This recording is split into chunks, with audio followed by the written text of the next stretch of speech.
Assalamualaikum warahmatullahi wabarakatuh. Selamat pagi anak-anak. Semoga semua dalam keadaan sehat walafiat. Hari ini pembelajarannya dilakukan secara online atau daring.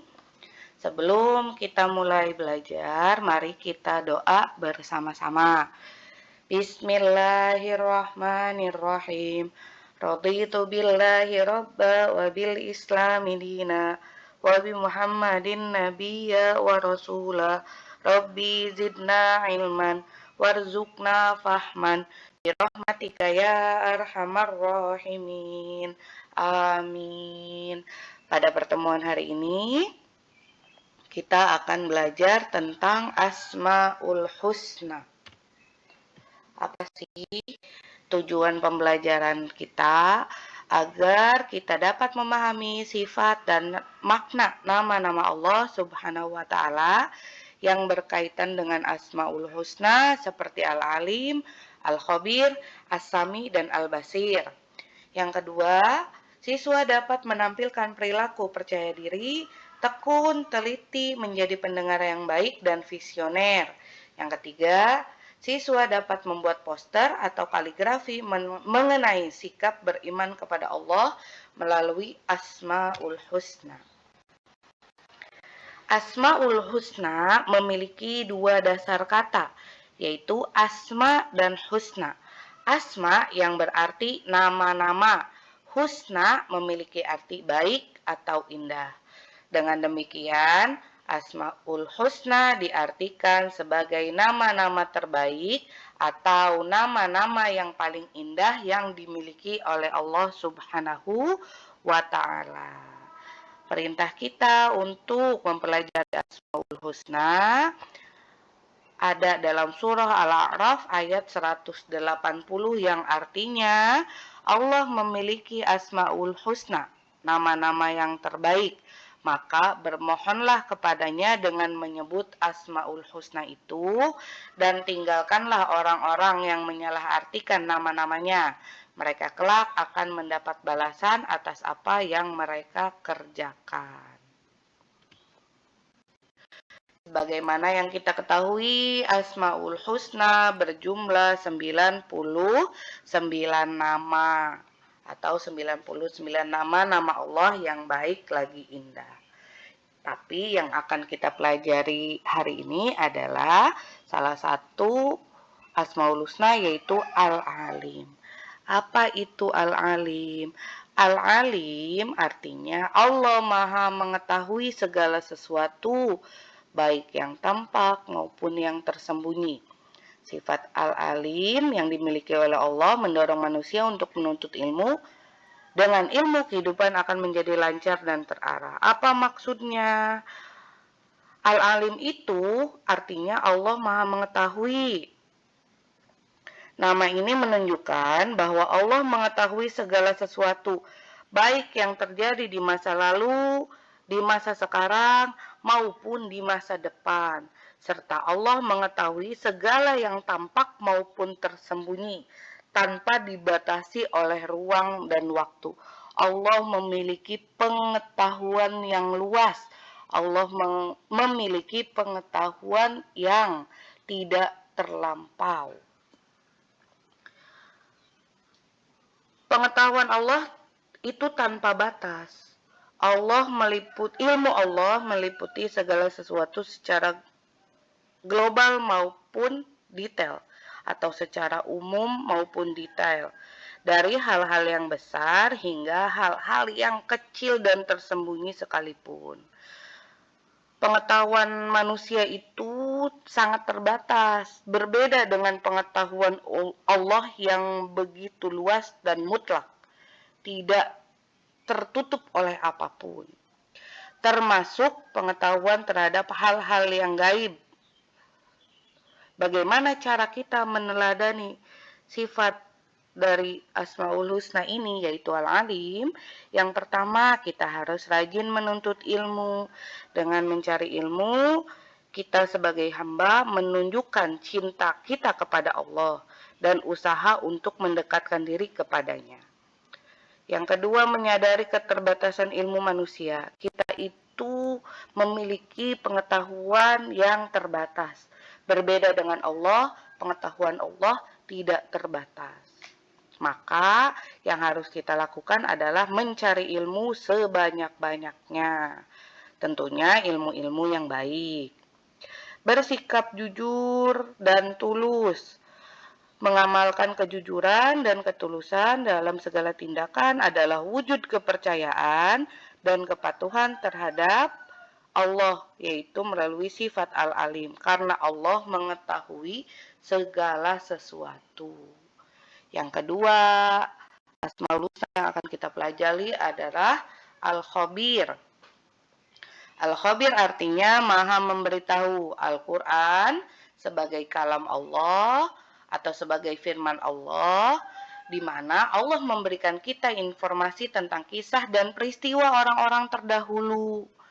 Melalui Al-Quran pula dapat diketahui bahwa peristiwa kiamat dan kehidupan akhirat diberikan gambaran informasinya oleh Allah. Dan masih banyak lagi hal-hal yang telah diinformasikan oleh Allah, baik yang tampak maupun yang tidak tampak. Contohnya apa? Dalam Al-Quran Allah menceritakan tentang kisah Nabi Ibrahim, Allah menceritakan tentang kisah Nabi Musa yang diberikan mukjizat oleh Allah untuk bisa membelah lautan ketika dikejar-kejar oleh Fir'aun. Allah juga memberikan kita warning bahwasanya pada masanya nanti akan terjadi hari kiamat. Allah beritahukan kepada kita melalui Al-Quran. Dan masih banyak hal-hal lain yang diinformasikan oleh Allah, baik yang tampak yaitu tentang bumi dan seisinya, maupun yang tidak tampak yaitu tentang kehidupan akhirat, makhluk-makhluk gaib seperti malaikat, jin, dan iblis, juga hal-hal yang lainnya. Yang ketiga yaitu As-Sami. As-Sami artinya Allah itu maha mendengar. Suara apapun di alam semesta ini dapat terdengar oleh Allah. Tidak ada satu suara pun yang luput dari pendengarannya meskipun suara itu pelan. Kenapa kita harus berdoa kepada Allah? Karena Allah itu maha mendengar. Apa yang kita keluhkan dalam hati, apa yang kita ucapkan dalam hati yang tidak terdengar oleh manusia, itu terdengar oleh Allah Subhanahu wa Ta'ala. Apa yang harus kita lakukan? Menjaga hati, menjaga lisan, agar perkataan-perkataan baik yang keluar dan perkataan-perkataan baik yang terdengar. Jadi nih, untuk yang masih suka mengikuti bahasa-bahasa yang tidak seharusnya, seperti ketika kalian takjub akan sesuatu malah ngomong anjay. Nah, itu bisa diganti dengan Masya Allah atau Ya Allah, seperti itu. Jadi ganti bahasa-bahasa gaul. Kalau kata anak-anak zaman sekarang ya, bahasa-bahasa gaul seperti anjay, seperti anjir, dan lain sebagainya diganti dengan bahasa-bahasa yang baik. Wah, hebat ya, wah, keren ya, Masya Allah, Tabarakallah. Nah, diganti seperti itu. Kenapa? Karena Allah maha mendengar, dan Allah suka mendengar hal-hal yang baik, bukan hal-hal yang buruk. Yang keempat yaitu Al-Basir, yang artinya Allah melihat segala sesuatu. Penglihatannya mencakup seluruh hal yang paling halus atau kecil sekalipun. Itu arti dari Al-Basir, yaitu Allah maha melihat segala sesuatu, baik yang tertutup, apalagi yang terbuka, baik yang disembunyikan atau rahasia-rahasia, Allah maha melihat segala sesuatu. Mata manusia itu terbatas. Manusia melihat sesuatu itu terbatas, berbeda dengan Allah. Penglihatan Allah itu sempurna, tidak memerlukan alat bantu. Kalau manusia pakai mata, Allah tidak memerlukan alat bantu. Allah tidak memerlukan kacamata seperti manusia. Kenapa? Karena Allah itu maha melihat segala sesuatu. yang nyata maupun yang tidak nyata atau gaib. Bagaimana cara kita meneladani sifat Al-Basir ini? Menyadari bahwa Allah melihat segala perbuatan yang kita lakukan, sehingga manusia harus melakukan segala sesuatu dengan baik dan tidak melanggar etika. Yang kedua, kita harus menjaga perilaku kita di mana saja dan kapan saja. Sebagaimana yang tadi Ibu sampaikan, bahwasanya Allah itu melihat semua apa yang kita lakukan. Menggunakan mata untuk melihat tanda-tanda kebesaran Allah di alam semesta dan untuk hal-hal yang bermanfaat. Pada pertemuan sebelumnya kita sudah mempelajari tentang alam semesta.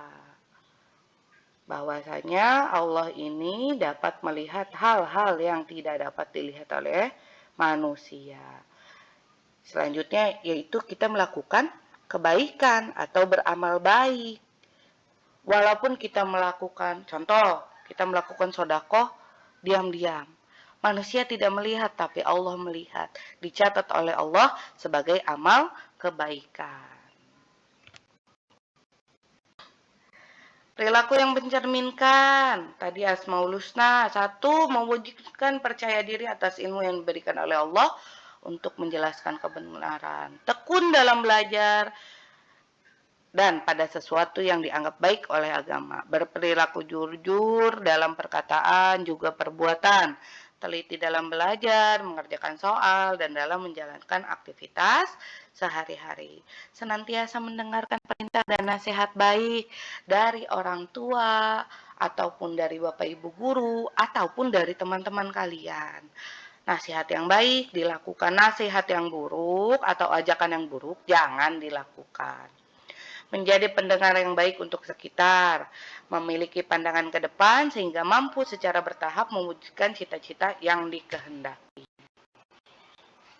Kesimpulan pembelajaran hari ini adalah Asmaul Husna menggambarkan nama dan sifat Allah yang agung dan sempurna. Meneladani sifat-sifat Allah membentuk kepribadian yang baik. Menerapkan Asmaul Husna dalam kehidupan sehari-hari akan membawa kebaikan bagi diri kita sendiri maupun orang lain. Paham sampai sini anak ya? Semoga penjelasan Ibu dapat kalian pahami dengan sebaik-baiknya.